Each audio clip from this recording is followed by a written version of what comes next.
ম্যাচটা ইতিহাসের সবচেয়ে বেশি সময় ধরে চলা যুদ্ধ। টানা 781 বছর 1 মাস ব্যাপী এ যুদ্ধ চলেছিল। ইউরোপের স্পেন আর পর্তুগালের যোদ্ধাদের সঙ্গে তৎকালীন আইবেরীয় উপদ্বীপের মুসলিম যোদ্ধাদের মধ্যে এ যুদ্ধ হয়েছিল।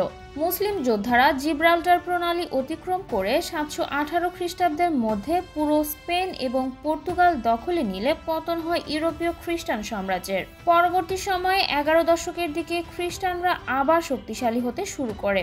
শেষ পর্যন্ত 1492 খ্রিস্টাব্দে দ্বিতীয় ফার্দিনান্দ আর প্রথম ইজাবেলার যোদ্ধাদের হাতে গ্রানাডার পতনের মধ্যে দিয়ে কয়েক শতকের এই যুদ্ধের সমাপ্তি হয়।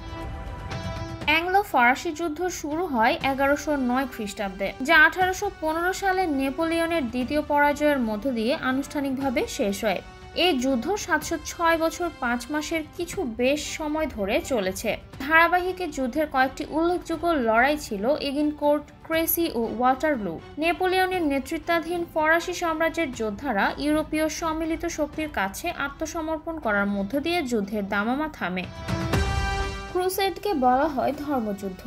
1095 খ্রিস্টাব্দ থেকে 1699 খ্রিস্টাব্দ পর্যন্ত ধারাবাহিকভাবে ক্রুসেড ঘটেছে।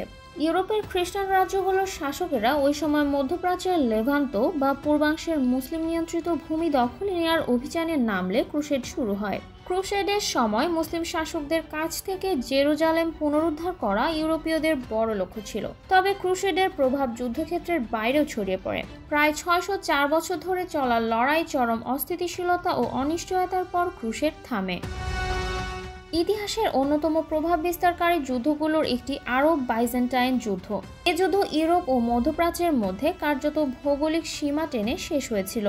আর এই সীমার জের শতাব্দীর পর শতাব্দী টেনে নিয়ে চলেছে কোটি কোটি মানুষ। অর্থনৈতিক, ভূরাজনৈতিক ও ধর্মীয় 3 ক্ষেত্রেই আরব বাইজেন্টাইন যুদ্ধের প্রভাব ব্যাপক। যা হোক, এই যুদ্ধের সূচনা হয়েছিল 629 খ্রিস্টাব্দে, আনুষ্ঠানিকভাবে শেষ হয়েছিল 1050 খ্রিস্টাব্দে এসে। অর্থাৎ আরব বাইজেন্টাইন যুদ্ধ চলেছিল 4 শতাব্দীরও বেশি সময় বা প্রায় 421 বছর।